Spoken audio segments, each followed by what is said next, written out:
Welcome to Wawasan Wire. Today, we're talking about Khairy's claim, maybe correction is the better word, regarding his departure from United Malay's national organization.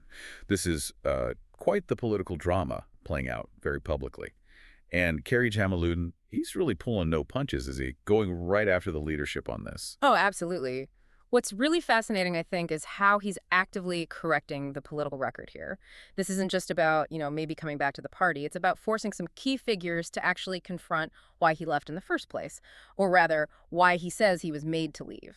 Okay, yeah, let's unpack the situation that kicked this all off. Because there's been talk, right? Kind of strong political undercurrents suggesting Khairy might rejoin United Malay's national organization. But someone decided to lay down the law first, publicly. Precisely. The conversation, at least publicly, was really started by the Sabah Barisan National Chairman, Datuk Seri Bung Moktar. He stepped forward. And the condition he laid out, what was it exactly? Well, Bung Moktar basically threw down a challenge. Right. He said if Khairy wants back in, he first has to promise, flat out promise, that he will never leave the party again. That's quite something, a heavy requirement to put on a former youth chief, or former minister even. It really is, and it sets a specific tone, doesn't it? It sort of suggests Khairy's past actions were, well, a betrayal, or maybe that he just walked away voluntarily. It tries to frame him as the one needing forgiveness, needing to guarantee future loyalty before they'd even consider letting him back in the fold. Implying he's the one who needs to prove himself. But that's where it gets really interesting, because Khairy just shut that whole narrative down instantly on social media. Yes, his response was immediate and very, very direct. No ambiguity. He didn't mince words at all. No. Khairy's statement was crystal clear.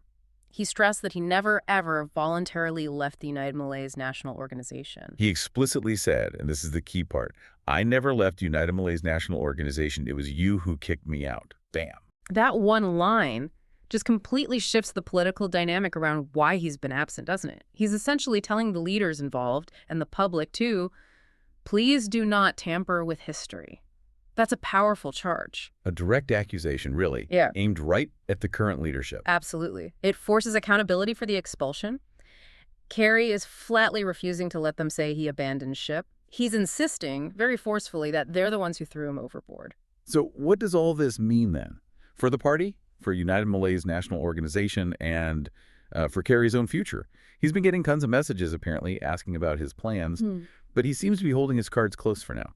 He has said quite publicly that he needs a few weeks before he gives a full response about his situation. And that pause, that's highly strategic, I think. Well, think about it. By correcting the historical narrative first, he completely reframes his current position.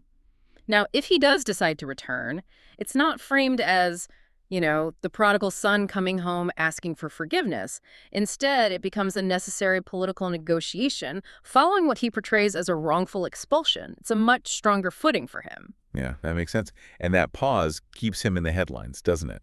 Keeps people talking. And it puts the pressure back on those who are demanding loyalty, while, according to Khairy, simultaneously kicking out critics. It's like a very public game of political chess playing out. It really is. Do you think this kind of move, demanding they recognize he was expelled, not a quitter, is actually important for his political capital going forward? Does it matter how people see this? Oh, absolutely. It's crucial. In politics, the narrative is often everything. The perception of whether someone left voluntarily versus being purged. Those are two vastly different stories. Leaving voluntarily can suggest weakness, maybe disloyalty, or just poor timing. Being purged, however, that can paint you as a victim of internal politics, maybe even a martyr for a cause or for speaking truth to power. Right. One makes you look maybe unreliable. The other makes you look principled, perhaps. Exactly. Khairy is working very hard to make sure that the purged narrative is the one that sticks. That becomes the established truth before he even considers making his next move. So he's basically saying you don't get to set conditions based on a false premise. Precisely. He's questioning their very right to demand loyalty guarantees given his version of events. He's saying, I was loyal until you kicked me out. Okay, so he's corrected the record, his version anyway. What's the immediate impact, do you think, inside United Malay's national organization? It's a party known for, let's say, its internal factions. Well, this kind of public airing of grievances, it definitely pours fuel on existing fires. It exacerbates those fractures. Khairy's supporters, maybe those who felt pushed aside after the expulsion or the last election, they now have a very potent rallying cry. We didn't leave, we were kicked out. So it gives that dissenting faction a stronger voice. It gives them legitimacy, yes. And Khairy hasn't even had to officially rejoin or lead them yet. It also puts the president and the leadership around him in a really tight spot. How so? They either have to double down and say, yes, the expulsion was justified, which confirms the purge narrative Khairy is pushing. Right, admitting they got rid of critics. Or they have to implicitly admit the expulsion was maybe wrong, or at least politically motivated, by dropping Bung Moktar's condition. Neither option looks particularly great for them. It really feels like Khairy played a very strong opening move here. He shifted the burden straight back onto the party leadership. It was a very deft move, politically speaking. So let's talk about that next move he mentioned, the one coming in a few weeks. Why wait? Why the deliberate pause? What's the strategic value there? The pause is critical. It's not just buying time, though there's that too. He's maximizing his leverage. He's making sure the implications of his potential return are fully digested by the current leadership. So if he just said, yes, I'll come back right away. It might have looked too eager, maybe even desperate. By waiting, he achieves a few things. First, we said it lets that purged, not quit story really circulate and take root. Gives it time to sink in. Exactly. Second, it lets him sit back and watch.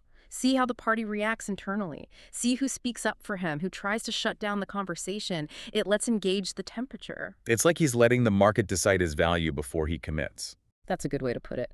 He's waiting to see how much they might need him, especially if they see him as key to unifying parts of the base or, winning future elections. The longer he waits, potentially, the stronger his negotiating position becomes. He's not just negotiating membership. He could be angling for guarantees, maybe even a specific role. Politics here often involves this carefully managed anticipation.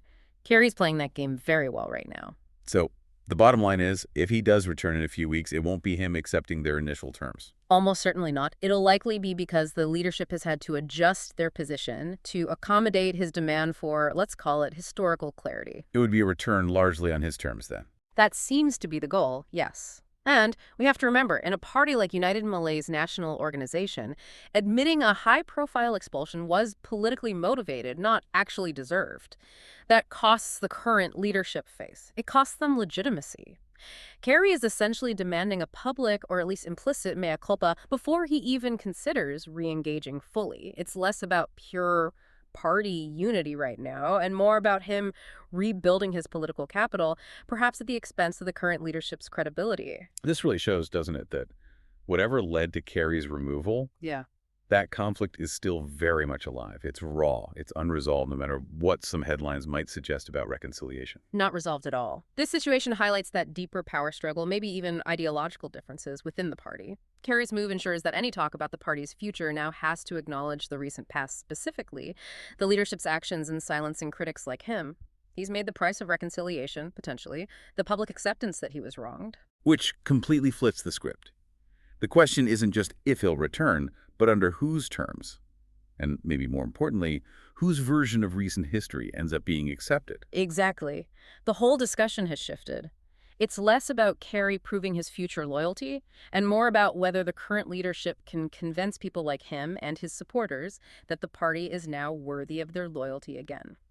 He's turned a potential plea for re-entry into a direct challenge to leadership accountability. So the real cost of him rejoining might not be measured in ringgit or even political positions. It might be measured in the acceptance of that revised political history, one that basically confirms the current administration purged its internal opposition. And if Khairy pulls that off, you have to wonder, what does that cost the leadership, and who might be next to demand a similar reckoning? What are your thoughts on this high-stakes political debate? Remember to like and subscribe for more videos like this.